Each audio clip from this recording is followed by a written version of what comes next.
भद्रं कर्णेभिः शृणुयाम देवाः भद्रं पश्येमाक्षभिर्यजत्राः स्थिरैरङ्गैस्तुष्टुवागंसस्तनूभिः व्यशेम देवहितं यदायुः स्वस्ति न इन्द्रो वृद्धश्रवाः स्वस्ति नः पूषा विश्ववेदाः स्वस्ति नस्तार्क्ष्यो अरिष्टनेमिः स्वस्ति नो बृहस्पतिर्दधातु। ओम शांति शांति शांति। हरि ओम। 3 दिन के इस आध्यात्मिक शिविर में 2015 में आप उपस्थित हुए हैं। रामकृष्ण मठ नागपुर ने इस साल आपके समक्ष मुंडको उपनिषद के ऊपर कुछ वक्तव्य रखने के लिए मुझे कहा है। आप लोगों की सुविधा होगी इसलिए मुंडको उपनिषद के कुछ चुने हुए मंत्र इस प्रकार के कागज पर आप सबको दिए गए हैं। किसी शिविरार्थी को अगर यह पत्रक मुंडको उपनिषद का नहीं मिला हो तो यहाँ व्यवस्थापकों से उसे प्राप्त कर लें और 3 दिन इस पत्रक को संभाल के रखें, क्योंकि अंत तक 3रे दिन तक हम कोशिश करेंगे इसमें चुने हुए मंत्रों के बारे में चर्चा करें। ये वैदिक मंत्र हैं, उपनिषद है, ये हम ऋषियों के मुख से आई हुई पवित्र वाणी है और इसको समझते हुए या समझने के लिए आपको सुविधा हो इसलिए यह पत्रक आपको दिया गया है। मैं आप लोगों से सबसे अनुरोध करूंगा कि जैसे जैसे हम मंत्र देखेंगे तो मेरे पीछे पीछे आप मंत्र का उच्चारण करिए। ऋषियों की वाणी पवित्र वाणी है, उसका उच्चारण करने से ऋषियों की आध्यात्मिक शक्ति कुछ अंश में आप में भी प्रविष्ट हो सकती है। जितनी श्रद्धा और भक्ति आप रखेंगे उतनी श्रद्धा जैसी रहेगी वैसे वैसी वह शक्ति भी आएगी। श्री रामकृष्ण की वाणी जैसे अनुभूति से निकलती हुई किताब के पन्नों में से रामकृष्ण वचनामृत से भी अगर जब हम पढ़ते हैं तब भी पढ़ते पढ़ते हमें रोमांच होता है। यह आप सबको अनुभव है। रामकृष्ण वचनामृत जैसे हम पढ़ते हैं तो ऐसा लगता है कि जैसे प्रत्यक्ष श्री रामकृष्ण हमारे सामने बैठे। उसी उद्देश्य से यह ऋषियों की वाणी हम जब उच्चारण करेंगे तो हमें भी ऐसा महसूस होना चाहिए कि उन ऋषि के मुख से हम स्वयं सुन रहे हैं। ऐसा ही निश्चित आप और मैं उस ऋषि काल में जाने के लिए केवल निमित्त मात्र रहेंगे करके। हर उपनिषद का अपना एक शांति मंत्र होता है। मुंडको उपनिषद का एक शांति मंत्र है। तो सबसे पहले मैंने तो वैसे अकेले इस शांति मंत्र का उच्चारण कर लिया। उसमें कुछ उनकी मात्राएं वगैरह हैं, मैं उसमें नहीं जाऊंगा क्योंकि मात्रा गाने के लिए होती है। हमें मंत्र का अर्थ समझना है, इसलिए मंत्र का उच्चारण आप मेरे साथ करेंगे, उसका अर्थ हम संक्षेप में देखेंगे और उसके बाद में फिर मैं मुंडको उपनिषद की प्रस्तावना आपके सामने रखूंगा। जैसे जैसे मैं बोलता हूं कृपया जोर से, मन ही मन नहीं। मन ही मन तो आप घर में कर सकते हैं, लेकिन यहां जोर से करिए। ओम भद्रम कर्णेभिः शृणुयाम देवाः भद्रं पश्येम अक्षिभिर्यजत्राः स्थिरैरङ्गैः स्तुष्टुवांस सस्तनूभिः व्यशेम देवहितं यदायुः स्वस्ति न इन्द्रो वृद्धश्रवाः स्वस्ति नः पूषा विश्ववेदाः स्वस्ति नस्तार्क्ष्यो अरिष्टनेमिः स्वस्ति नो बृहस्पतिर दधातु। ओम शांति शांति शांति।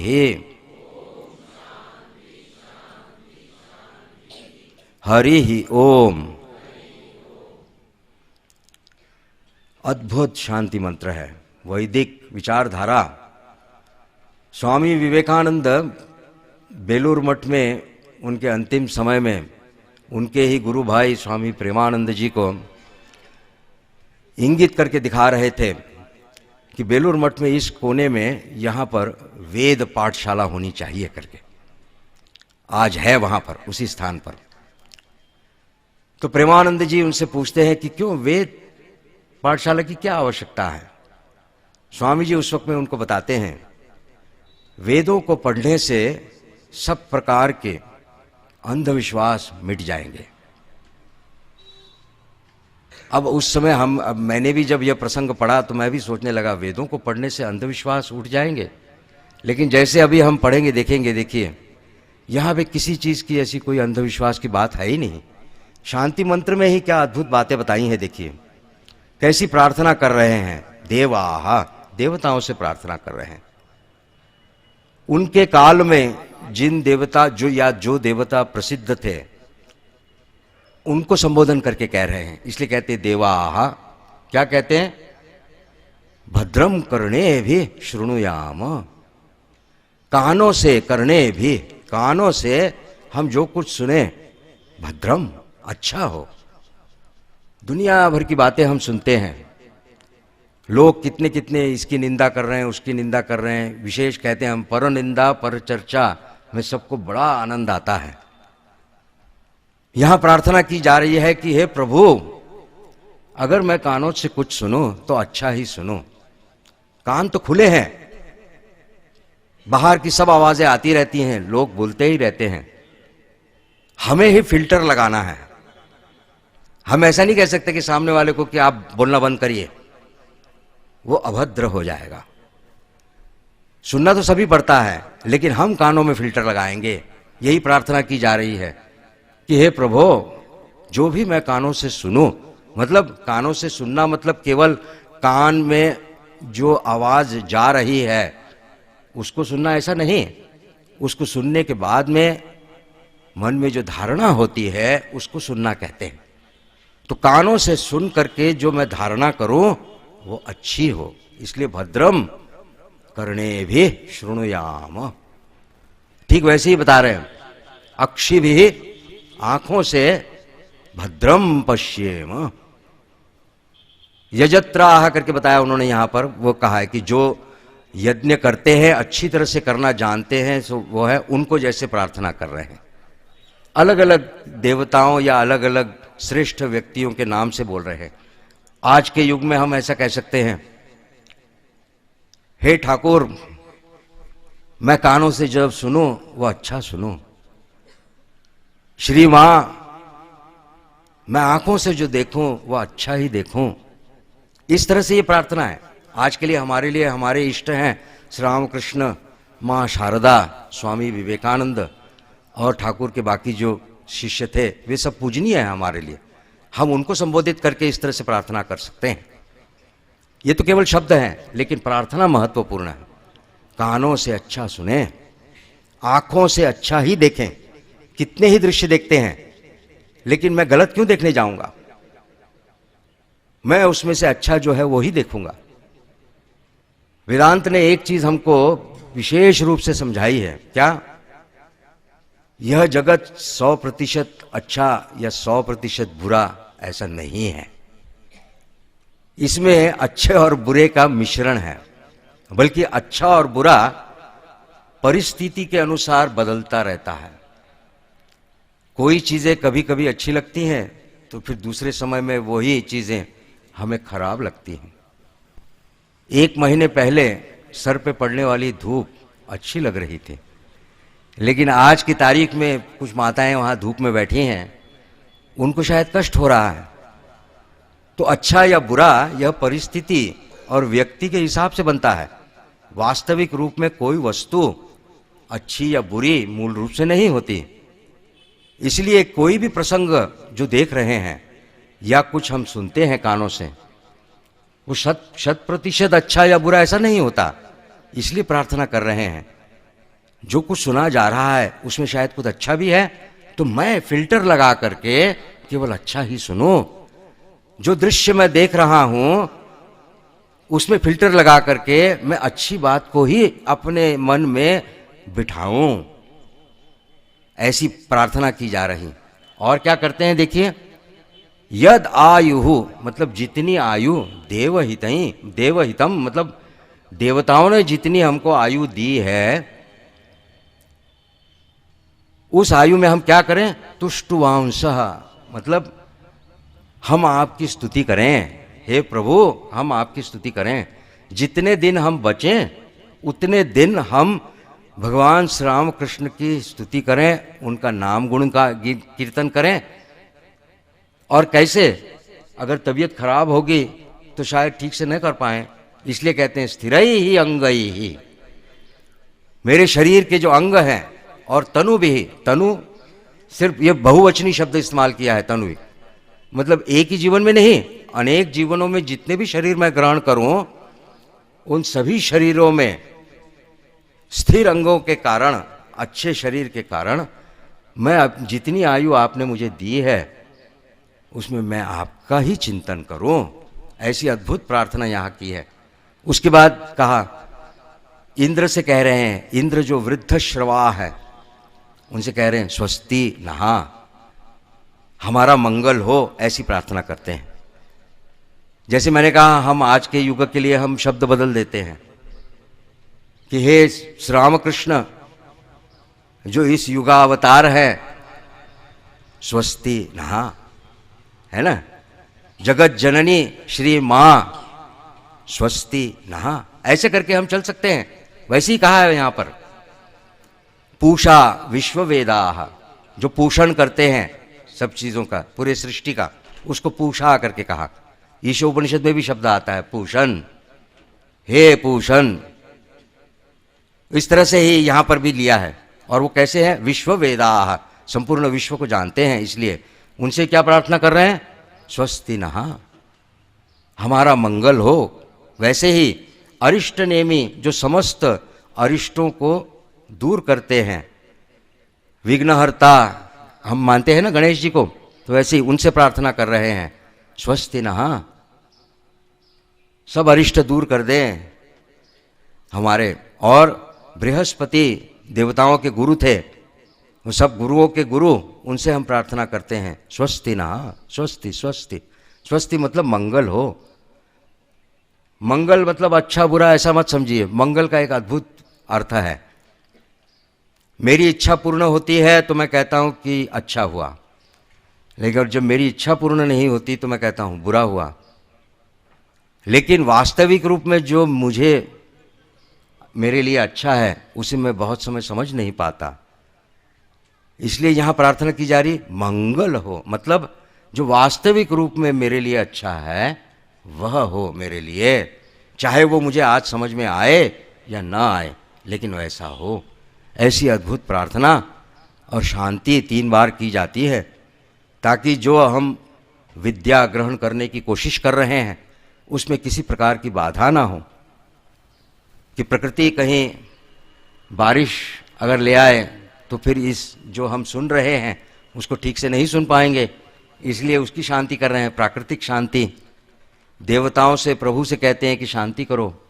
इस तरह से ये शांति शांति शांति, ऐसा यह अद्भुत शांति मंत्र है। मुंडकोपनिषद का यह शांति मंत्र माना जाता है।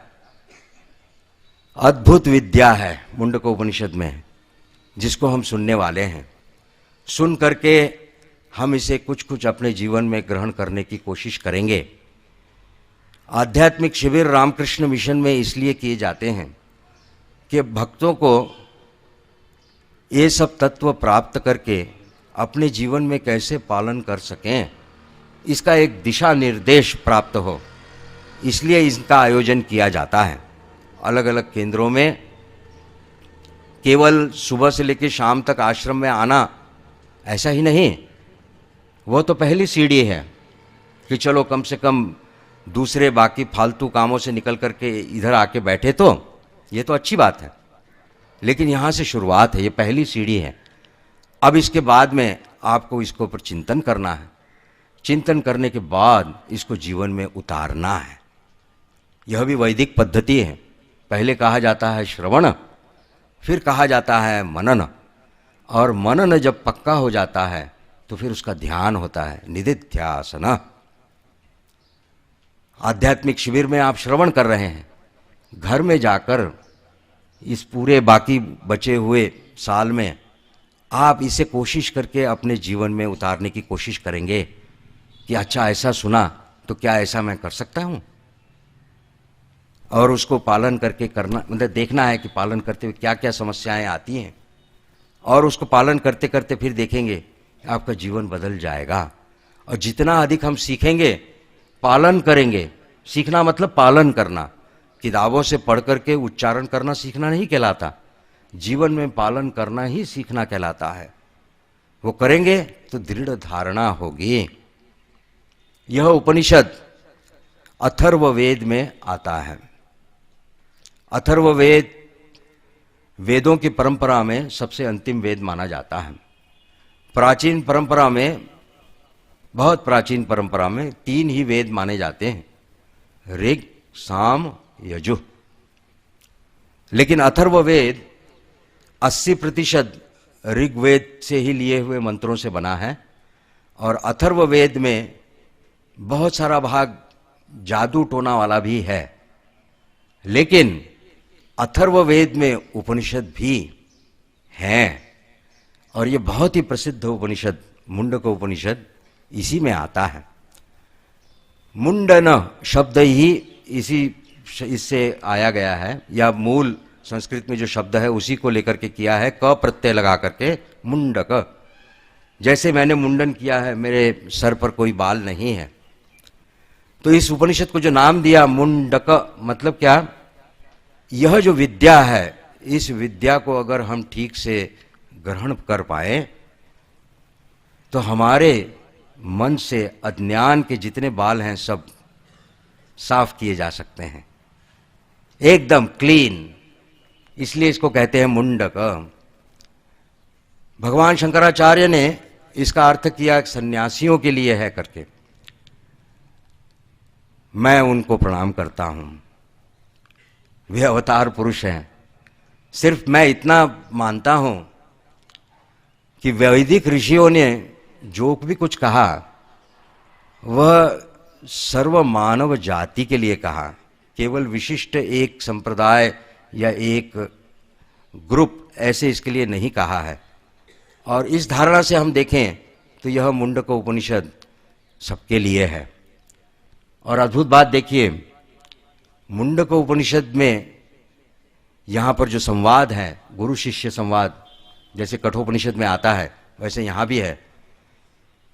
यहाँ पर गुरु तो सन्यासी हैं, और जो प्रश्न करता है वह लेकिन गृहस्थ हैं।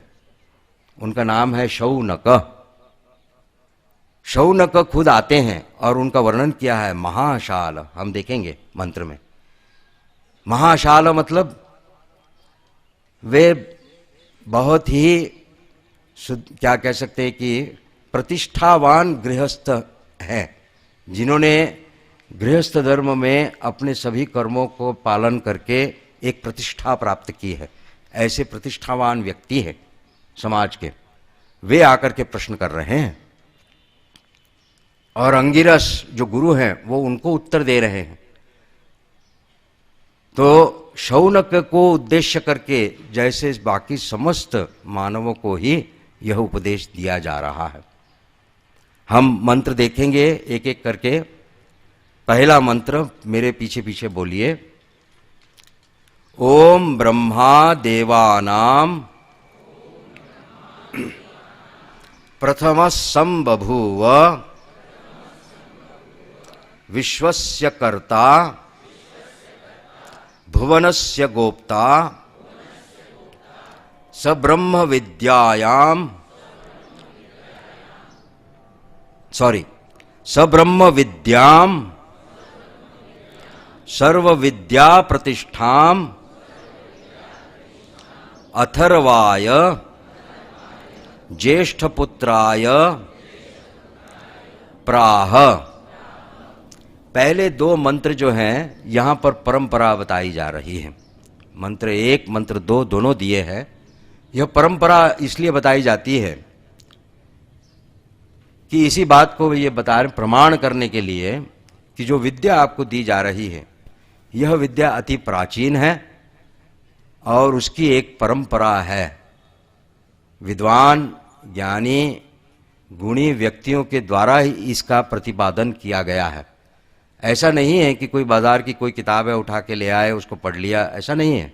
इसकी एक अद्भुत परंपरा है और इस परंपरा का वर्णन करके उसको हम कहते हैं ऑथेंटिसिटी उसकी लगाई जा रही है। एक प्रमाण किया जा रहा है कि यह अतीव महत्वपूर्ण और अच्छा ग्रंथ है। इसलिए तो क्या बताया, प्रथमः संबभूव, जो सबसे पहले उत्पन्न हुए सृष्टि में ब्रह्मा। देवानाम मतलब देवताओं से भी वो पहले उत्पन्न हुए, इसलिए देवानाम प्रथम संबभूव ब्रह्मा। यह विद्या उनसे आई है, ब्रह्मा से ही उत्पन्न हुई है। सृष्टि के आरंभ से ही यह ब्रह्म विद्या, ऐसा नाम बाद में दे रहे। अब ये ब्रह्मा कैसे हैं, इसलिए उनके लिए विशेषण लगाए गए। विश्वस्य कर्ता, उन्होंने ही यह सब विश्व बनाया। भुवनस्य गोप्ता, और समग्र भुवन को ये पालन करते हैं। भुवनस्य गोप्ता, इसलिए ऐसा यह विशेषण देकर के, यह ब्रह्मा के विशेषण है। उन्होंने सहा ब्रह्म विद्याम, उन्होंने यह ब्रह्म विद्या, और यह ब्रह्म विद्या का विशेषण लगाया, क्या दिया, सर्व विद्या प्रतिष्ठाम, जो समस्त विद्याओं की प्रतिष्ठा है। ब्रह्म विद्या ये सब विद्याओं की प्रतिष्ठा मानी जाती है, मतलब इसी से बाकी समस्त विद्याएं उत्पन्न हुई हैं। ये मैं कोशिश करूंगा बताने की आपको कि ब्रह्म विद्या सर्व विद्या प्रतिष्ठा कैसे हो सकती है। इसके भी चिंतन करेंगे, हम बताएंगे आपको। वो कह रहे सर्व विद्या प्रतिष्ठाम, उन्होंने क्या किया, सह ये ब्रह्म विद्या को क्या किया, अथर्वाय, अथर्वा करके ऋषि थे, और वो कौन थे, ज्येष्ठ पुत्राय, मतलब उनके सबसे बड़े लड़के थे या सबसे प्रधान शिष्य थे। ज्येष्ठ पुत्राय प्राह, बताया। ब्रह्मा ने जो सबसे पहले उत्पन्न हुए, जो इस विश्व के कर्ता हैं और इस विश्व का पालन करते हैं, उन्होंने वह ब्रह्म विद्या, जो ब्रह्म विद्या सर्व विद्या की सब विद्याओं की प्रतिष्ठा है, उन्होंने अथर्वा को, जो कि उनका सबसे प्रधान शिष्य है या पहला लड़का है, ज्येष्ठ लड़का है, उसको यह विद्या बताई। अगला मंत्र भी देख लेते हैं। अथर्वणे याम प्रवदेत ब्रह्मा अथर्वा ताम पुरोवाच अंगिरे ब्रह्म विद्याम स भारद्वाजाय सत्यवहाय प्राह। भारद्वाजो अंगिरसे परावराम सॉरी। अब ये पूरी परंपरा बताई उन्होंने। अथर्वा ने याम प्रवदेत, मतलब जो बताया, जो सुना था या जो वो बताया है, वही चीज कहां से सुना था, ब्रह्मा। अथर्वा ने जो ब्रह्मा से सुना था, है, ब्रह्मा अथर्वा याम प्रवदेत, मतलब ब्रह्मा ने जो अथर्वा को बताया था, वही अथर्वा ने उसको क्या किया, ताम पुरा उवाच, उन्होंने ही प्राचीन काल में बताया। किसको, अंगिरे, अंगिरा करके ऋषि थे, उनको बताया। क्या बताया, ब्रह्म विद्याम, ब्रह्म विद्या बताई। फिर अंगिरा ने भारद्वाजाय, भरद्वाज ऋषि को बताया, जिनको सत्यवहा भी कहते हैं, प्राह, उसको बताया। और भरद्वाज ने अंगिरस करके एक ऋषि हैं, उनको बताया। ऐसी यह पर अवर परंपरा है। इसलिए परावराम, पर अवर, गुरु शिष्य, फिर उसका शिष्य, फिर उसका शिष्य, ऐसी परंपरा है। यह ब्रह्म विद्या आई हुई है। इस तरह से समझाया। ब्रह्म विद्या सर्व विद्या की प्रतिष्ठा कैसे हो सकती है? एक चिंतन करके आप देखिए, स्वामी जी के वचनों को पढ़ने से इस बात को थोड़ा थोड़ा समझ में आता है। स्वामी विवेकानंद की वाणी ने, या स्वामी जी ने अपना सारा जीवन वेदांत के प्रचार में ही लगा दिया, और यही समझाने के लिए। जिस कमरे में मैं अभी रहता हूँ वहाँ पर एक स्वामी जी का फोटो है, उसके नीचे एक अद्भुत वाक्य है, तुम्हें मालूम न हो तब भी यह जानो कि तुम वह आत्मा हो। अगर मैंने अपने जीवन में कोई अपवित्र काम किया हो तो वह यह है कि मैं तुम्हें मनुष्य कह के बुलाता हूं। क्या अद्भुत बात कही है, देखिए। तुम जानो या ना जानो, लेकिन तुम सभी आत्मा हो, ऐसे स्वामी जी कह रहे हैं। ये वाक्य स्वामी जी वहां जब 1000 आइलैंड पार्क में 12 शिष्यों को लेकर के साथ 1 महीने बैठे थे, तो वहां पर उन भक्तों को बता रहे हैं, उन गिने चुने लोगों को कह रहे हैं, तुम जो मेरे सामने बैठे हो, तुम्हें अगर पता हो ना हो कोई बात नहीं, लेकिन मैं तो जानता हूं कि तुम सब आत्मा हो। तो अगर ऐसी कोई अपवित्र बात हो तो क्या वो अपवित्र है कि मैं तुम्हें मनुष्य कह के पुकार रहा हूं, तुम्हें आत्मा नहीं कह रहा। आप भी सब, आपके हृदय में भी वही आत्मा है, वही ब्रह्म है। हम हंसते बोलते चलते उठते, देखिए यहां पर मंत्र आएगा, उसमें भी है, आंखें उन्मिशन निमिशन करते हुए भी गीता में भी आता है। जो भी कुछ क्रिया करते हैं, बोलते हैं, हंसते हैं, कुछ भी करते हैं, वह उसी आत्मा की अभिव्यक्ति है, वह उसी ब्रह्म की अभिव्यक्ति है। हम ये पढ़ते हैं शब्द को सीख सके, ये किस कारण से सीख सके? क्योंकि वही आत्मा हमारे अंदर है, उसकी चैतन्य शक्ति के कारण ही किसी भी प्रकार की विद्या या सीखना हमें उपलब्ध हुआ। अगर यह नहीं होता तो हम नहीं कर पाते, चैतन्य नहीं होता तो नहीं कर पाते। जब सो जाते हैं तो जैसे चैतन्य शायद सो गया हो ऐसा लगता है। उस वक्त में अगर कोई बहुत बढ़िया चीज भी बोल दे तो कुछ सुनाई नहीं देता, कोई ग्रहण नहीं होता। तो कहते कब सुनाई देगा? पहले उसको जगाओ भाई, उसको जगाओगे, वो जागेगा, चैतन्य पूर्ण होगा, तब बात समझ में आएगी। इतना ही नहीं, आप यहां पर आकर के बैठे हैं इस पंडाल में, एक संकल्प आपने किया है कि मैं 3 दिन यहां आध्यात्मिक शिविर में आध्यात्म के बारे में जानना चाहूंगा करके आए हैं, उपस्थित हुए हैं। लेकिन यहां इस कुर्सी पर बैठकर महाराज लोगों के वचनों को सुनते हुए भी अगर मन, या ये कह सकते कि चैतन्य आपका उस श्रवण इंद्रिय के साथ में अगर जुड़ा हुआ ना होगा तो कोई अर्थ नहीं है, उसका अनर्थ है, कोई बेकार की बात हो जाएगी। बगैर चैतन्य के संपर्क से, उसको जोड़े बगैर हो ही नहीं सकता, कुछ भी नहीं हो सकता। कोई चीज नहीं जानी जाती, हम भूल जाते हैं, कुछ दूसरी सोच रहे हैं। तो उस वक्त में चैतन्य को लाना पड़ता है, और वो चैतन्य है ब्रह्म। इसलिए इस ब्रह्म के बारे में जानना, यह ब्रह्म विद्या, ये किसी भी विद्या की प्रतिष्ठा है। क्योंकि अगर ये चैतन्य की विद्या ना समझ में आए तो बाकी विद्याएं बेकार हो जाएंगी। इसलिए सर्व विद्या प्रतिष्ठाम करके ऐसा वर्णन किया है इस ब्रह्म विद्या का। आवश्यक है हमारे जीवन में, मूल तो सीखो तो बाकी सीख जाएंगे।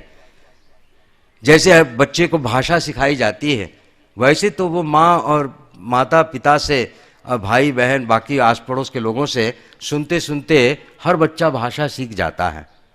लेकिन फिर भी उसको ठीक ठीक भाषा सिखाने के लिए स्कूल में भेजा जाता है। क्यों? क्योंकि वो स्कूल में जाकर के वहां पर वो अक्षर परिचय करता है, अ आ ई ऊ करके सब पूरा, क ख ग सब। ये जो अक्षर परिचय किस लिए किया जाता है? क्योंकि उसके बाद में फिर वो 2 अक्षरी, 3 अक्षरी, 4 अक्षरी शब्दों को सीखता है, और फिर 2 शब्द, 3 शब्द, 4 शब्द, अनेक शब्दों के वाक्यों को सीखता है। और फिर इस तरह से वाक्यों को करते हुए उस वाक्यों से अर्थ और मूल अनेक प्रकार की विद्याएं सीखता है। तो सब विद्या की प्रतिष्ठा हम कहते हैं हमारे यहाँ की अक्षर परिचय।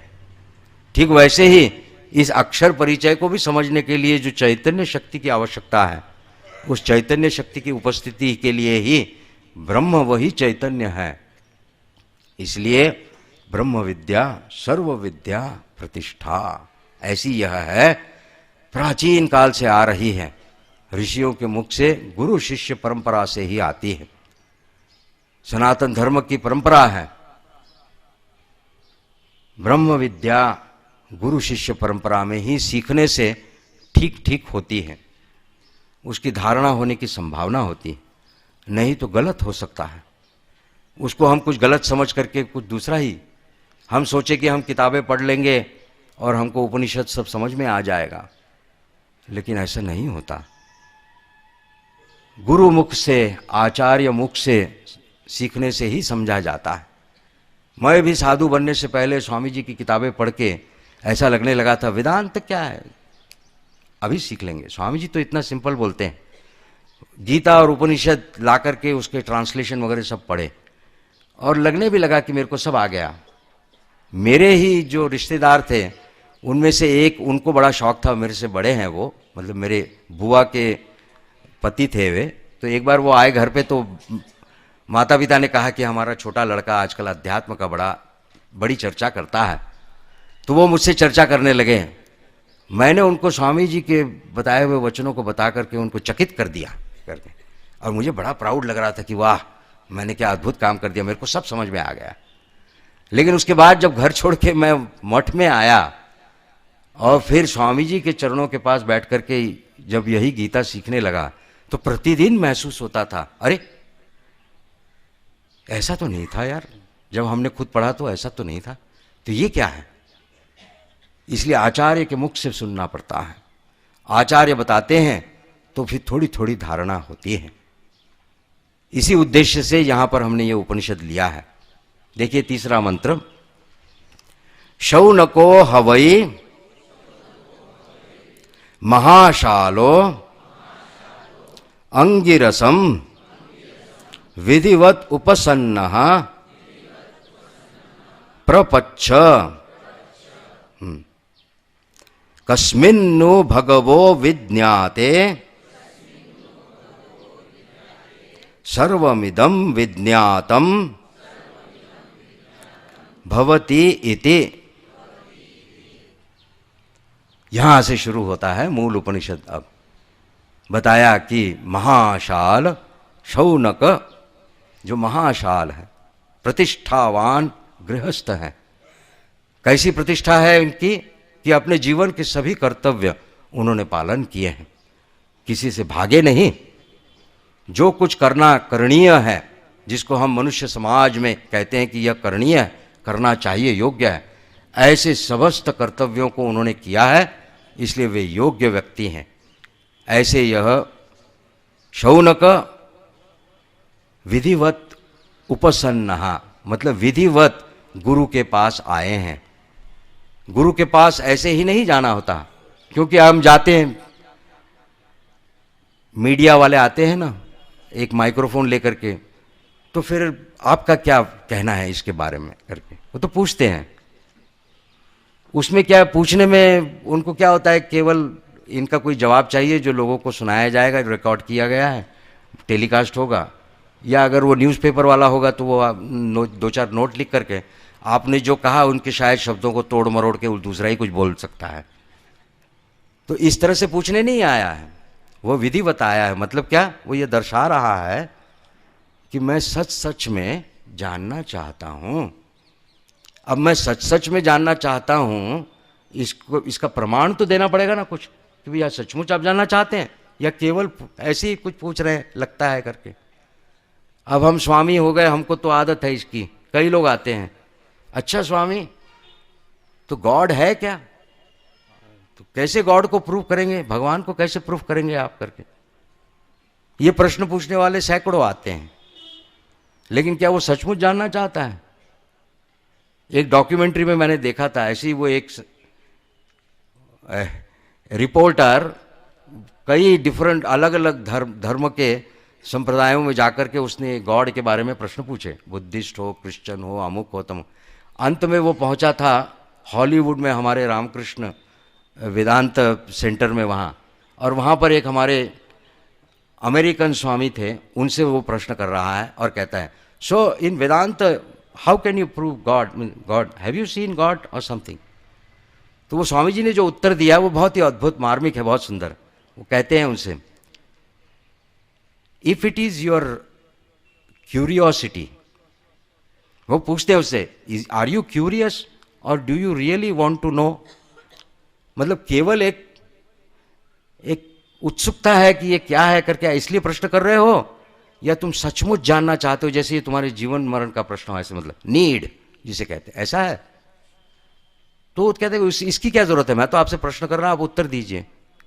नहीं नहीं, बताओ तुम्हारे प्रश्न के पीछे का आशय क्या है, समझो अगर दोनों ही आशय है तो आप क्या कहेंगे करके उसने फिर दूसरा, वो तो सांवादिक है ना, वो तो जानता है कैसे प्रश्न करते हैं करके।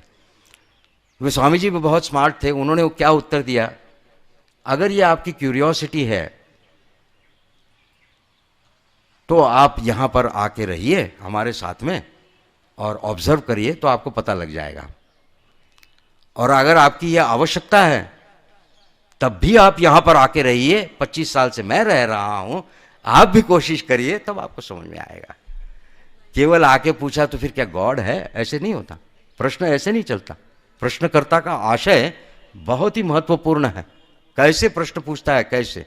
इसलिए यहां का विधिवत उपसन्ना, वो अपना कि प्रामाणिक भाव दिखाने के लिए कि मैं सचमुच जानना चाहता हूं, इसलिए मैं आपके पास आया हूं, क्योंकि मेरे मन में ये बहुत सालों से यह प्रश्न पड़ा हुआ है, इसलिए मैं आपके पास आया हूं कि जानता हूं कि आप ही इस प्रश्न का उत्तर दे सकते हैं, दूसरा कोई नहीं।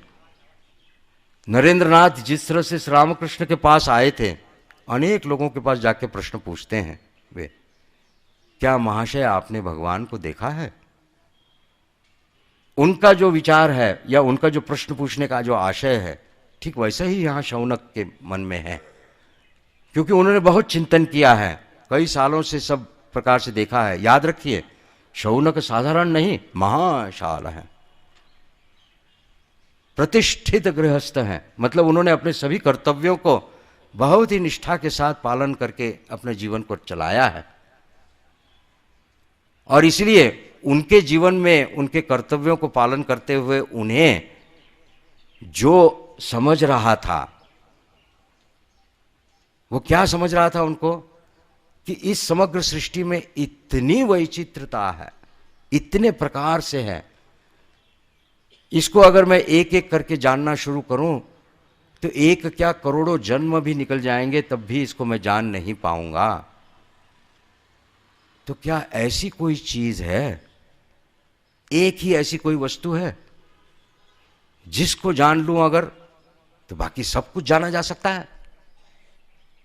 यही प्रश्न किया है उसने, यही मुंडक उपनिषद का अद्भुत प्रश्न है। हम कहते हैं कॉपीराइट मंत्र है, दूसरी जगह कहीं नहीं आता। इस तरह से प्रश्न किया है यहां पर, हे भगवान कस्मिन विज्ञाते, मतलब किस चीज को जानने से सर्वम इदम विज्ञातम भवति, सब कुछ जानना जा सकता है।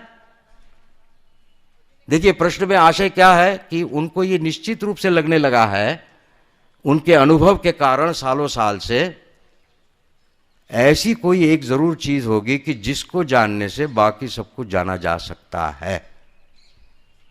वो यह नहीं पूछ रहे कि सबको किस तरह से जाना जा सकता है, ऐसा नहीं पूछ रहे वो क्या पूछते हैं, वो जानते हैं ऐसी कुछ चीज है जिसको जानने से सब कुछ जाना जा सकता है। उन्होंने शायद सुना है, क्योंकि उनके मन में ये जो कि इतना वैचित्रता जो देख रहा हूं, इसको अलग अलग कैसे जानूं, कैसे समझूं, क्या करूं, करते करते शायद किसी ने कहा होगा, भाई वो जो वहां ऋषि लोग बैठे हैं ना, उनके पास में ऐसी एक विद्या है, जादू है, जो उसको जानने से सब कुछ जाना जा सकता है। ऐसा है? बोले हाँ, इसलिए वो आए हैं। वो क्या चीज है गुरुदेव आपके पास में जिसको जानने से सब कुछ जाना जा सकता है?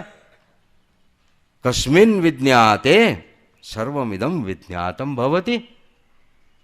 अद्भुत प्रश्न है। लेकिन यह प्रश्न वैसे नहीं आता। यह प्रश्न आता है जो चिंतन करने वाले होते हैं वह। गुरु के पास आप विधिवत उपस्थित भी हो सकते हैं, आपके मन में भावना भी आपकी पवित्र हो सकती है, लेकिन फिर उनके सामने पहुंच करके प्रश्न पूछना, तो कौन सा प्रश्न पूछना, यह भी तभी संभव होता है जब हम खुद साधना कर रहे हों। तब पूजनीय भूतेशानंद जी महाराज जब उपस्थित थे बेलूर मठ में, तो हम लोग ट्रेनिंग सेंटर से प्रतिदिन उनको प्रणाम करने जाते थे। हमारे मन में पवित्र भाव, श्रद्धा, भक्ति कि वे गुरुदेव हैं, संग गुरु हैं, तो सभी ब्रह्मचारी हम सब प्रणाम करने जाते थे वहाँ पर और खड़े हो जाते थे। अब भूतेशानंद जी महाराज मतलब गप्पे लगाने अच्छा लगता था उनको, साधुओं के साथ, भक्तों के साथ बहुत बड़बड़ करते थे, बातें बहुत करते थे, गप्पिष्ट थे कहते हैं जैसे। तो वो बार बार ऐसी सब ब्रह्मचारी आके बहुत श्रद्धा भक्ति से खड़े हैं, फिर वो देख के बोलते थे सिर्फ खड़े होने से क्या होगा, कुछ प्रश्न पूछो। जैसे ही कुछ कहा कि कुछ प्रश्न पूछो तो सबकी बोलती बंद, क्योंकि क्या पूछे कर। तो एक दिन वो ऐसे ही, फिर एक स्वामी जी हमारे हुआ करते थे, वो हमारे सबके मतलब क्या कह सकते हैं ऑन बिहाफ ऑफ अस, वो महाराज को प्रश्न पूछते थे। तो हम कहते चलो बच गए, इन्होंने पूछा वही कम से कम आज कुछ अच्छा सुनने को मिलेगा। एक दिन कोई नहीं पूछ रहा है क्योंकि वो स्वामी जी वहाँ उपस्थित नहीं थे। तो महाराज कहते हैं प्रश्न कैसे आएगा, साधना करने से प्रश्न आता है, और योग्य प्रश्न साधना करने से ही आता है। साधना करो, तुम प्रश्न नहीं पूछ पाते इसका मतलब ही यह है कि तुम साधना नहीं कर रहे ठीक से। ठीक से साधना करोगे तो ठीक से प्रश्न आएगा। शौनक सब प्रकार की विचारधारा, कार्यकलाप, कर्तव्य, साधना सब कर चुके हैं, और इसलिए ठीक ठीक योग्य प्रश्न गुरु के पास पहुंच करके पूछते हैं कि हे भगवान, ऐसी वो कौन सी चीज है जिसको जानने से सब कुछ जाना जा सकता है। तस्मिन्नु भगवो विज्ञाते सर्वमिदं विज्ञातम भवति। इसको याद कर लीजिए, इस मंत्र को। इसलिए कागज आपको घर ले जाने के लिए दिया गया है, और इसको याद करके बीच बीच में इसकी आवृत्ति करिए। क्यों? क्योंकि ये आपको उद्युक्त करेगा। ऐसा क्या है वो जिसको जानने से सब कुछ जाना जा सकता है। उसका उत्तर दे रहे हैं, तस्मै स होवाच। सो गए क्या? तस्मै स होवाच द्वे विद्ये वेदितव्ये इति हस्म यद ब्रह्म विदो वदन्ति परा चैवा परा च।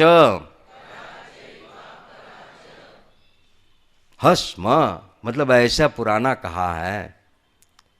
क्या हो रहा है कि तस्मै मतलब शौनक को अब अंगिरस गुरु उत्तर दे रहे हैं। हो वाच, उसको उत्तर दिया, कहा उसको उत्तर दिया। उसने जो प्रश्न पूछा था कि हे भगवान, ऐसी कोई चीज है जिसको जानने से सब कुछ जाना जा सकता है, तो उसको बता रहे हैं द्वे विद्ये वेदितव्ये। तव्य प्रत्यय लगाए यहां पर, मतलब जानने योग्य है। वेदितव्ये जानने योग्य है। क्या जानने योग्य है? द्वे विद्ये, दो प्रकार की विद्याएं जानने योग्य हैं। यद ब्रह्म विदो वदंती, और ये कौन कह रहा है कि जो ब्रह्मविद हैं वो कहते हैं कि विद्या दो प्रकार की है। क्या क्या है उनके नाम? कहा परा च अपरा च। एक को कहा परा विद्या, दूसरे को कहा अपरा विद्या। वो सीधे प्रश्न पूछा, ऐसी कोई चीज है जिसको जानने से सब कुछ जाना जा सकता है करके प्रश्न पूछा था। अब उसका उत्तर देना है। डायरेक्टली अगर बोल देंगे हाँ अमुक अमुक को जानने से सब कुछ जाना जा सकता है, ऐसा बोले नहीं। जानने योग्य विद्याओं में दो मानी जाती हैं, एक परा एक अपरा। ऐसा कहकर के फिर बता रहे हैं अपरा विद्या क्या है वो बताई जा रही है। देखिए, बोलिए मेरे पीछे पीछे। तत्रापरा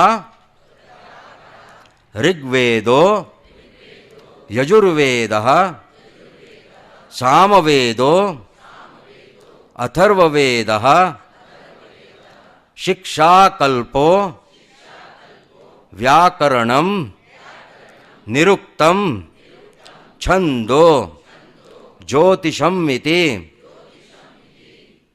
अथ परा यया तद अक्षरम अधिगम्यते। तो पहले वो बता रहे हैं कि अपरा विद्या क्या है।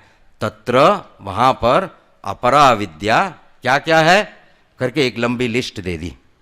ऋग्वेद, यजुर्वेद, सामवेद, अथर्ववेद, शिक्षा, कल्प, व्याकरण, निरुक्त, छंद, ज्योतिषम इति। वो उनके ज़माने की लिस्ट है। तो आज में पूछेंगे कि भाई हाँ, तो कौन सी ऐसी चीज़ें जानने से सब कुछ जाना जा सकता है, तो आज हमको क्या उत्तर देंगे? BA, MA, BE, BTech, MBBS, MD, क्या बोलते हैं, और वो BCA, MCA, लिस्ट आप लगा दीजिए, लंबी, बहुत कुछ है इतनी। वो सब क्या है? अपरा विद्या। फिर कहते हैं तत्र परा, और फिर अथ परा, और इसके बाद में परा क्या है? तो परा विद्या क्या है? यया, मतलब जिसके द्वारा, तद अक्षरम, वही अक्षर, अधिगम्यते, जाना जा सकता है, अनुभव किया जा सकता है। अपरा विद्या। अब देखिए, अगर हम उपनिषद को पढ़ेंगे और पढ़ करके अगर हमको ब्रह्म अधिगत नहीं हुआ, मतलब अनुभव नहीं हुआ, तो वह भी अपरा विद्या हो जाएगी, परा नहीं होगी। क्योंकि परा विद्या की परिभाषा क्या दी जा रही है कि उसके द्वारा वह अक्षर ब्रह्म जाना जाएगा, मतलब अनुभव होगा। बौद्धिक रूप से जाना जाएगा ऐसा नहीं, प्रत्यक्ष अनुभव होगा। तो जिससे ब्रह्म का अनुभव होगा उसे ही केवल पराविद्या कहते हैं। तो उपनिषदों की किताब लेकर के उसको पढ़ने से, ब्रह्म और उसकी व्याख्या पढ़ने से, कितने ही प्रकरण, ग्रंथ, भाष्य, टीका, सब कुछ पढ़ने से भी वह पराविद्या नहीं हो सकती, क्योंकि वह भी अपरा हो जाएगी, क्योंकि उससे अनुभव तो कुछ भी नहीं हुआ, केवल शब्द है वो, only so much sound, big big sound. पराविद्या उसी को कहते हैं कि जिसके द्वारा वह अक्षर ब्रह्म अनुभव हो सकेगा, ऐसा करके बताया उन्होंने। ये बिल्कुल साफ, स्ट्रेट फॉरवर्ड। गुरु एकदम, आचार्य गुरु बहुत स्ट्रेट फॉरवर्ड है। उन्होंने पहले ही बता दिया, तुम जानना चाहते हो तो मैं तुमको बताता हूं। दो प्रकार की विद्याएं, पुस्तकी ज्ञान जो तुमको सब जगह दुनिया में मिलता है वो भी प्राप्त कर सकते हो, और फिर एक है जो इन सब के मूल में, जिसे हम, इसलिए उन्होंने कहा ब्रह्म शब्द नहीं किया, ब्रह्म मैंने लगाया। यहां मंत्र में क्या बोल रहे हैं वो? अक्षर। जो क्षर नहीं है, मतलब जो घटता नहीं है, कम नहीं हो जाता, वह जिसके द्वारा उस अक्षर को जाना जा सकता है, अनुभव किया जा सकता है, कभी नहीं घटता। MBBS का लड़का मुझे मिला था, ट्रेन में मैं आ रहा था शिमला से नीचे, तो अपने पिताजी के साथ वहाँ शिमला घूमने आया था। बंगाली लड़का था। अब वो बंगला में बात कर रहे थे, तो मैंने उनसे बंगला में बात की, तो दोस्ती हो गई। 5-6 घंटे का रास्ता अच्छा निकल गया। तो वो लड़का, उसको मैंने पूछा क्या करते हो, वो कहने लगा मैं MBBS कर रहा हूँ, लास्ट ईयर में हूँ, ऐसा है। मैंने कहा अभी तो बहुत देर है यार तेरे को। तो बोला हाँ बहुत देर है स्वामी जी, अभी फिर इंटर्नशिप करनी है, उसके बाद MD करनी है, फिर ये, ऐसी बातें चल रही थी हमारी। तो इतना पढ़ना है, ये पढ़ना है, वो पढ़ना है। फिर मैंने उसको वैसे ही कहा, मैंने कहा हाँ, इतना सब पढ़ने के बाद, इतने साल लगाने के बाद भी जब तू प्रैक्टिस करने बैठेगा तब भी तेरे को पता लगेगा कि विद्या कम पड़ गई। क्यों? क्योंकि हर 6 महीने नई नई डिस्कवरीज हो रही। इसलिए अगर डॉक्टर रोज रोज नहीं पढ़े, उसको हर रोज पढ़ना पड़ता है। वैसे ही वो टैक्स वाला, टैक्स कंसल्टेंट, उसको भी रोज टैक्स के नियम बदलते, वो अगर नहीं पढ़ेगा तो नहीं होता। एक स्वामी जी ने मुझे फ़ोन करके पूछा, अच्छा फॉर्म 12A तुमको मालूम है? मैंने कहा महाराज आज 30 साल हो गए मैंने छोड़ दिया टैक्सेशन मुझे नहीं पता अभी क्या है वो। मैंने कहा आप ऐसा करिए ना, बेलूर मठ में स्वामी जी हैं, वो रोज़ पढ़ते हैं इसको, उनको मालूम है, उनसे पूछिए, उनको पता लगे। तो रोज़ पढ़ना पड़ता है। क्यों? क्योंकि जो विद्या मैं ग्रहण कर रहा हूँ वो क्षर है, कम होती चली जाती है।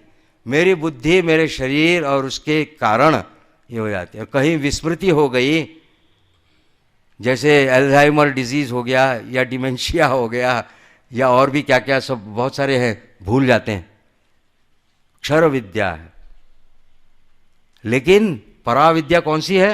अक्षर, जो कभी क्षर नहीं होगी, कभी घटेगी नहीं, कभी खत्म नहीं होगी। उसका जब अनुभव हो जाएगा तो उसी को पराविद्या कहा। यहाँ पर ऐसी व्याख्या की, अब करके उसकी परिभाषा दी जा रही है। देखिए, कोशिश की जा रही है उस अक्षर को कैसे, अक्षर का मतलब अक्षर एक शब्द इस्तेमाल कर लिया गुरु ने, अब शौनकों को क्या समझ में आएगा, इसलिए उसकी परिभाषा की जा रही है। यत्तद् अदृश्यम,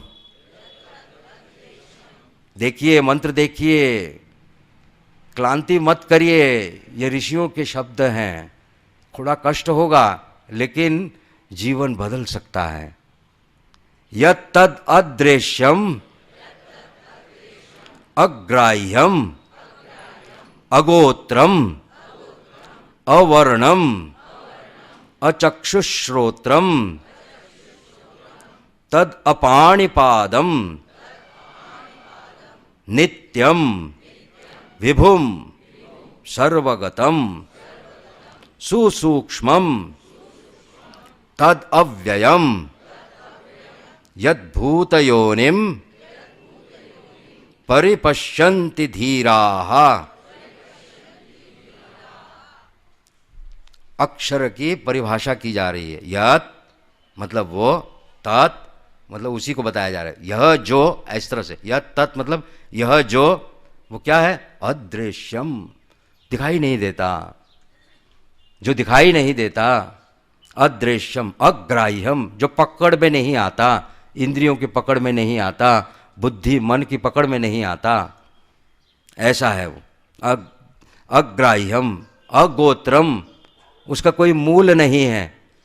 गोत्र इसे कहते हैं कि भाई आपका मूल कहाँ है करके, यहाँ इसका उसका मूल है, ऐसा कोई उसका मूल नहीं है कि वो है करके, इसलिए अगोत्रम। अवर्णम, उसका कोई रंग नहीं है कि ये सफ़ेद है, काला है, पीला है, नीला है, हरा है, ऐसा कुछ नहीं। अवर्णम, उसके आँख और कान नहीं है, इसलिए अचक्षुश्रोत्रम, उसके आँख कान नहीं है। हम तो इन्हीं चीज़ों को जानते हैं, तो जिस चीज़ों को हम जानते हैं उसका निराकरण करे चले जा रहे हैं। उसको देखा नहीं जा सकता है, उसको पकड़ा नहीं जा सकता, उसका कोई कलर नहीं है, उसका कोई मूल नहीं है, उसके बाद में उसका आंखें नहीं हैं, पाणिपादम, उसके हाथ पैर नहीं हैं, तद अपाणिपादम। अब बोलेंगे अरे ऐसी क्या चीज़ है, ये तो पकड़ में ही नहीं आ रहा, पकड़ नहीं आता, दिखाई नहीं देता, अमुक नहीं होता, उसके आँख कान नहीं, तो हम कैसे पकड़ेंगे, कैसे जानेंगे इसको? फिर ये अक्षर का क्या अर्थ है हमारे लिए? तो वो शायद है ही नहीं क्या, इसलिए कह रहे नहीं नहीं, नित्यम, सब समय है। ये मैं देख नहीं पाता ये बात अलग है, लेकिन है नित्यम। इतना ही नहीं, कहाँ है? विभुम, विशाल रूप में है। विशाल रूप में कहीं दूर है? नहीं नहीं, सर्वगतम, सब जगह पर है। जहां जिस दृष्टि जाएगी वहीं पर वो ब्रह्म, वही अक्षर है। सर्वगतम, यह माइक, इसमें भी आप ब्रह्म है। ये टेबल आपको दिखाई दे रहा है, इसमें भी ब्रह्म है। ये घड़ी दिखाई दे रही है, इसमें भी ब्रह्म है। सर्वगतम, और इसके बाद भी, लेकिन मुझे तो घड़ी दिखाई दे रही, ब्रह्म तो नहीं दिखाई दे रहा। कहते हाँ, सुसूक्ष्मम, अति सूक्ष्म है। सूक्ष्म चीजें नहीं दिखाई देती, जैसे हवा चल रही, आपको नहीं पता लगता, लेकिन थोड़ी सी अनुभूति होती कि शायद हवा चल रही, तो दिखाई नहीं देती, इसलिए वो नहीं है, ऐसा नहीं है। इस सृष्टि में कितने ही ग्रह तारे, कितने नक्षत्र, कितने हैं। रोज साइंटिस्ट, वो हबल टेलीस्कोप लगा दिया उन्होंने ऊपर में, अब नए नए फोटोज उठाते हैं, और अब वो बता रहे हैं एक गैलेक्सी और नहीं वहाँ मिली, और एक गैलेक्सी वहाँ पर मिली करके। तो अभी उनको पता लगा कि वो गैलेक्सी है। इसका मतलब क्या वो गैलेक्सी नहीं थी क्या? नहीं थी। तो हमारे जानने से ही कोई वस्तु की उपस्थिति है या नहीं है ऐसा नहीं निर्णय कर सकते। ऐसा 100 साल पहले साइंटिस्ट लोग सोचा करते थे कि जो मैं देखता हूँ, जो समझता हूँ, जो जानता हूँ वो है, और बाकी जो नहीं समझता जानता नहीं वो तो नहीं है करके। लेकिन आजकल के साइंटिस्ट ऐसा नहीं मानते। प्रतिदिन प्रमाणित हो रहा है कि चाहे मैं समझूं न पकड़ूं न जानूं, कुछ अगर ना भी कर सकूं, तो इसका मतलब यह नहीं कि उसका अस्तित्व नहीं है। उसका मतलब यही है कि उसका अस्तित्व का ज्ञान मुझे अभी नहीं है, लेकिन वो है। ऐसा है वो। इसलिए कहते हैं कि नित्यम विभुम सर्वगतम सुसूक्ष्मम, और क्या कहा? तद अव्ययम, उसका व्यय नहीं होता, खर्चा नहीं होता, वैसे ही है। इतना ही नहीं, यद भूत योनिम, वो समस्त जितने जीव है, भूत है, उन सबकी योनि है, मतलब वो जीव वहीं से उत्पन्न हुए हैं। धीराहा परिपश्यन्ति, जो धीर मतलब जिनमें धैर्य है वो उसको देखते हैं, ऐसा देखते हैं उसको। मतलब अगर आपको भी देखना है तो धैर्य लगेगा। क्विक रेसिपी नहीं है कि चट बनाओ और चट तैयार हो गया है। It's not like fast food, order लगाया 2 मिनट में सामने उत्पन्न हुआ, नहीं। ये पूरन पोड़ी है, टाइम लगेगा बनाने के लिए बहुत देर लगेगी। पहले कितनी प्रिपरेशन करनी पड़ेगी, धैर्य रख के हर चीज़ को लगा करके बना कर तैयार करके फिर पेश की जाएगी। ठीक वैसे ही यह ब्रह्म विद्या उन्हीं को प्राप्त होगी जिनके पास धैर्य है। धीर, उस धैर्य को पकड़ करके, पेशेंस को पकड़ करके बैठे रहेंगे। धीरे धीरे धीरे समय लगता है एक चीज़ को तैयार होने में, जल्दी से नहीं कर सकते आप। दाल भिगो के रखनी पड़ेगी, अगर कम भिगाई गई तो वो ठीक से वो पकेगी नहीं, तो कैसे होगा? ठीक वैसे ही धैर्य, कोई जल्दी नहीं करनी, जल्दीबाजी नहीं चलेगी यहाँ पर। अगर आपको टाइम नहीं है तो छोड़ दो यार, दूसरी विद्या पकड़ लो। अपरा विद्या बहुत सारी हैं, पराविद्या सीखनी है तो धैर्य लगेगा। चुप करके बैठिए, सुनिए, सालों साल लग सकते हैं। भाग मत जाइए, पकड़ करके रखिए। जो भाग जाएंगे उनको नहीं मिलता, नुकसान उन्हीं का होता है जो पकड़ के रहते। इसलिए कह रहे धीराहा, जो धीर है उन्होंने देखा है। परिपश्यन्ति, क्या देखा है? उस अक्षर को देखा है। और वो अक्षर कैसा है? जो आंखों से दिखाई नहीं देता, कानों से सुनाई नहीं देता, उसका कोई मूल नहीं है, ऐसे करके वो सब पूरी परिभाषा यहाँ पर दी है। लेकिन ऐसा वह अक्षर है तो उसको हम कैसे समझेंगे? और आप कह रहे हैं उसी अक्षर से सृष्टि उत्पन्न हुई है। उसको समझाने के लिए अगला मंत्र है, देखिए। यथोर्णनाभिः सृजते गृह्णते च यथा पृथिव्याम ओषधयः संभवन्ति यथा सतः पुरुषात् केशलोमानि तथाक्षरात् संभवति इह विश्वम। उसी अक्षर से यह विश्व तैयार हुआ है। अरे जो दिखाई नहीं देता, जो सूक्ष्म है, ये है वो है, उसको कैसे समझेंगे हम? और कह रहे हैं आप ये समस्त भूत योनि कैसे आया होगा? इसलिए एक सिंपल 3 उदाहरण। अति साधारण मनुष्य, वो अगर निरक्षर भी होगा, इलिटरेट जिसको हम बोलते हैं, उसको भी समझ में आएंगे। ऐसे उदाहरण दिए हैं। यहाँ कोई उपनिषद के ऋषि कोई बहुत बड़ी फिलॉसफी नहीं बोलते, वो आपके दिमाग को कंफ्यूज करने नहीं आए, वो आपको सहज बताने आए। इसलिए 3 सीधे उदाहरण, हर व्यक्ति को जो समझ में आए, एक बच्चा भी समझ सकता है, ऐसे उदाहरण बताए गए। एक गांव का आदमी भी जानता है, बल्कि गांव आजकल शहर में शायद नहीं देखे होंगे, गांव वाले शायद ज़्यादा देखते हैं इसको। पहले ही उदाहरण दिया है, यथा करके शुरू करते हैं। यथा क्या? ऊर्णनाभि। ऊर्णनाभि एक प्रकार का स्पाइडर। स्पाइडर को क्या कहते हैं? ये मकड़ा। मकड़ा वो है। तो यथा ऊर्णनाभि मतलब जैसे वो मकड़ी क्या करती है? अपने ही शरीर से जाल बनाने के लिए एक द्रव्य निकालती है और जाल बनाती है, और उसके बाद में जब उसका काम हो जाता है तो उसको फिर वापस उसको अपने बंदर में ले लेती। सब मकड़ियाँ ऐसे नहीं करती, कुछ मकड़ियाँ जाल बना के छोड़ के चली जाती, दूसरा जाल बनाती। लेकिन ये ऊर्ण नाभि एक प्रकार की मकड़ी है, इसलिए उसका नाम लिया जा रहा है कि वो अपने ही शरीर से वो द्रव्य निकाल करके ये पूरा बनाती है और उसके बाद में उसको फिर ले लेती है। इसे सृजते गृह्णते च, जैसे ऊर्ण नाभि वो मकड़ी जिस तरह से वो जाल को सृजन करती है, बाहर निकालती है। देखिए सृजते कहा, सृष्टि जैसे बाहर आती है, स्प्रेड आउट, बाहर आती, और गृह्णते वापस उसमें ग्रहण कर लेती है, वैसे ही है, ऐसे ही उसको करती है। तो वैसे ही इस अक्षर से यह विश्व उत्पन्न हुआ है। एक एग्जाम्पल बताया। दूसरा एग्जाम्पल देखिए, बहुत सिंपल, हम सभी देखते हैं, यथा पृथिव्याम, मतलब इस पृथ्वी से औषधय संभवन्ति, जैसे घास फूक उगती है। हम उगाते हैं क्या पेड़? जमीन से पेड़ उगते हैं, झाड़ी झुड़ुप ये वो सब कुछ हम उगाते हैं क्या? नहीं, अपने आप आते। एक दिन आपके घर में साफ सफाई करना छोड़ दीजिए, देखिए सब जंगल तैयार हो जाएगा। ये नेचर का तरीका है, अपने आप आती हैं इतने सहज भाव से। जैसे ऊर्ण नाभि के पेट से सहज भाव से वो जाल निकलता है, जैसे पृथ्वी से ये सब औषधियाँ, मतलब ये सब प्लांट्स जिसको हम देखते हैं, पौधे पेड़, यह सब सहज भाव से निकलते हैं। तीसरा उदाहरण देखिए, यथा सतः पुरुषात्। अब हम सोचते होंगे कि भाई वो इसलिए, ये उदाहरण, तीसरा उदाहरण और मजेदार है उसमें। जीवंत पुरुष के, अब पुरुष करके कहा है यहाँ पर, माताओं से मैं वेरी सॉरी कहता हूँ, क्योंकि माताएं शायद आजकल शेविंग कर लेती हैं पता नहीं करके पुरुषात् केशलोमानि, आपके भी है सर पे बाल, शरीर से बाल जैसे आते हैं, हम उगाते हैं क्या? खुद ही आते हैं। बाल तो हम समझते हैं कि मरे हुए हैं, लेकिन वो बाल, मरा हुआ बाल कहां से आया?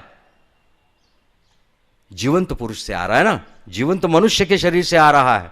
वैसे ही बता रहे हैं कि अगर हम कहें कि ये सबको हमको समझ में नहीं आता, पौधे वौधे तो समझ लिए जी हमने, लेकिन वो पत्थर, वो तो मरा हुआ है, उसमें तो कोई जान नहीं है, ऐसा हमको लगता है, तो वो कैसे ब्रह्म से आ सकता है? कहते क्यों?